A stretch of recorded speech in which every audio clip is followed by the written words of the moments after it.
ज्या देवाभाऊनी योजना केली तिथनं पुढे सरकार कोणाचंही येऊ द्या ती बंद होऊ शकत नाही. आता लाडक्या बहिणीची योजना आणि शेतकरी पेन्शन या दोन गोष्टी या देशात कधी बंद होऊ शकणार नाही. तुम्ही लिहून घ्या माझ्याकडे. म्हणजे सगळं सरकार काम करते. तुम्हाला दवाखाना पाहिजे असेल आयुष्यमान भारतची योजना आहे. तुम्हाला घरं पाहिजे असतील प्रधानमंत्री आवास योजना आहे. आज पंढरपूर शहरात 1600 मागासवर्गीय कुटुंबांना गेल्या 5 वर्षामध्ये 1600 कुटुंबाला घरं या नगरपालिकेच्या माध्यमातून दिली गेली. सगळ्या मागासवर्गीय समाजातल्या लोकांना 1835 जे लोक आहेत जे हातगाड्यावरती माल विकतात अशा 1835 लोकांना प्रधानमंत्री जनधन फंडातून 10,000 पासून 50,000 कर्ज या ठिकाणी देण्याचं काम त्या सरकारनं सुरू केलेलं.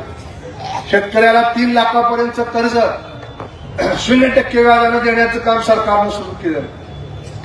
अशा अनेक योजना या देशामध्ये चालू आहे की ज्या तुमच्या माझ्या कुटुंबाशी निगडीत आहे. त्यामुळे अशी दोन्ही सरकार आज केंद्रामध्ये आहेत, राज्यामध्ये आहेत. आणि त्या सरकारच्या विचाराचा जर नगराध्यक्ष आपण नाही देऊ ह्या ठिकाणी निवडून दिला आणि उद्या जर मग इस्बा विभागाला जर पैसे कामाला नाही आले तर माझ्यावर मात्र दोष देऊ नका. मी तुम्हाला सगळ्याला स्पष्ट सांगतो. कारण मी काय आमदार नाही, मी काय खासदार नाही, मंत्री नाही. तरी मी ही पैसे आणल्याचे हातीठोकपणे का सांगतो. रोंगेसर म्हणलं तसं आम्ही एखादा शब्द जर टाकला तर मुख्यमंत्री तो शब्द ऐकतात. तेवढा विश्वास त्यांना आमच्याबद्दल आहे आणि आम्हाला त्यांच्याबद्दल. त्यामुळे त्यांचं खूप बारीक लक्ष आहे पंढरपूरवर. म्हणून मगाशी तुम्हाला मी म्हणलं त्या सांगावं घेऊन आलं. आज दुपारीच मला फोन आला होता की काय परिस्थिती आहे, काय चाललंय, निवडणूक काय म्हणते. म्हणून तुम्हाला माझी विनंती आहे बंधू भगिनींनो की पुढच्या 10 वर्षामध्ये त्या पंढरपूरचा सगळा चेहरा मोहरा बदलणार आहे. वर्तमानपत्रात वाचता अयोध्या अशी झाली, काशी कशी झाली, उज्जैन कशी झालं वाचताना आपल्याला त्याच्यापेक्षा सुद्धा सुंदर पंढरपूर पुढच्या 5 वर्षात करायचं. मोठा आराखडा तयार केलाय देवाभाऊनी, अजितदादांनी आणि एकनाथ शिंदे साहेबांनी. आणि त्या आराखड्याच्या माध्यमातून तिथे येणाऱ्या वारकऱ्यांना चांगल्या सुविधा मिळल्या पाहिजे, चांगले रस्ते मिळले पाहिजे, चांगलं पाणी मिळलं पाहिजे, राहण्याची त्यांची सोय झाली पाहिजे, जेवणाची चांगली सोय झाली पाहिजे, दर्शनाकरता लोकांना 15-15 किलोमीटर जावं लागलं नाही पाहिजे. अशा पद्धतीचं नियोजन सुरू आहे. आज नदीवरती 2 भविष्य काळात पूल बांधायचं नियोजन सुरू आहे. टाकळीवर रेल्वेचं इथं ब्रिज बांधायचं काम सुरू आहे.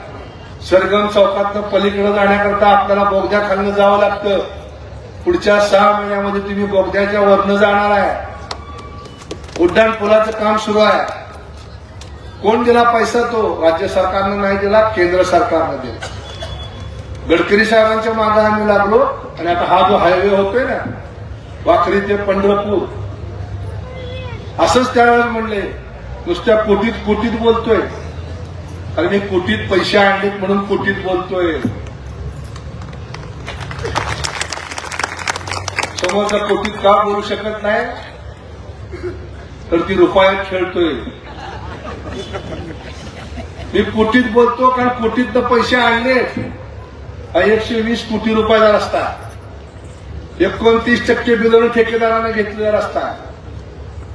मागच्या 15 दिवसापूर्वी माझ्याकडे जेव्हा बालाजी आले म्हणजे माझं गोड उडती आहे बिचारा बालाजीला विषाणा आला होता. त्या ठेकेदाराला सांगितलं अधिकाऱ्याला अजिबात धूळ उडली नाही पाहिजे, तुम्ही काय व्यवस्था करायची का. दिवसातून 2 वेळा 3 वेळा पाणी, ते काय रस्ता होणार आहे, त्याला मुदत आहे 2 वर्षाची. आज त्यामुळे त्याचं काम काय आपण काढून घेऊ शकत नाही. मी तुम्हाला खात्री देतो कॉलेज चौकापर्यंतचा रस्ता 1 महिन्या ते 6 महिन्याच्या आत पूर्ण होणार. कॉलेज पासून मार्केट यार्ड पर्यंतचा रस्ता पूर्ण झाला. फक्त मार्केट यार्ड ते पुढे भिंगे चौक, भोसले चौक एवढ्याच रस्त्यावरती त्या ब्रिजचं काम चालू आहे म्हणून तो रस्ता राहतो.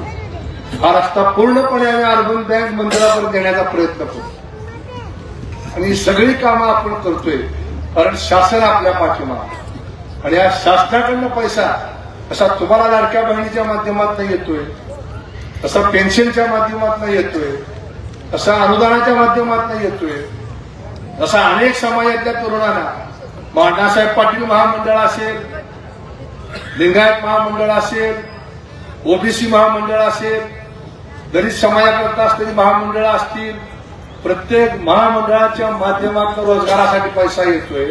कसा नगरपालिकेला सुद्धा पैसा पुढच्या काळामध्ये आणायचा असेल तर उद्याच्या 2 तारखेला आपण कमळ चिन्हासमोरचं बटन दाबून प्रभाग क्रमांक 11 मधले दोन्ही उमेदवार उभा राहा, बालाजी आणि ढवळेताई आणि परसंगेताई आणि विशाल सगळे उमेदवार आपण नवीन दिलेत. आमच्या नगराध्यक्षाताई आहेत, त्या सगळ्यांचे चिन्ह आहे कमळ. त्या कमळापुढचं बटन दाबून आपण त्यांना विजयी करा. कुठल्याही भूतथापाला बळी पडू नका आणि सगळं मागचं पुढचं विसरून जाऊन अण्णा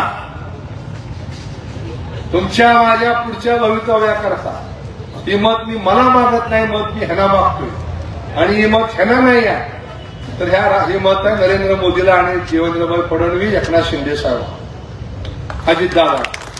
त्यामुळे ही मत आपण द्यावं अशी ज्या निमित्ताने विनंती करून थांबतो. धन्यवाद. जय हिंद, जय महाराष्ट्र.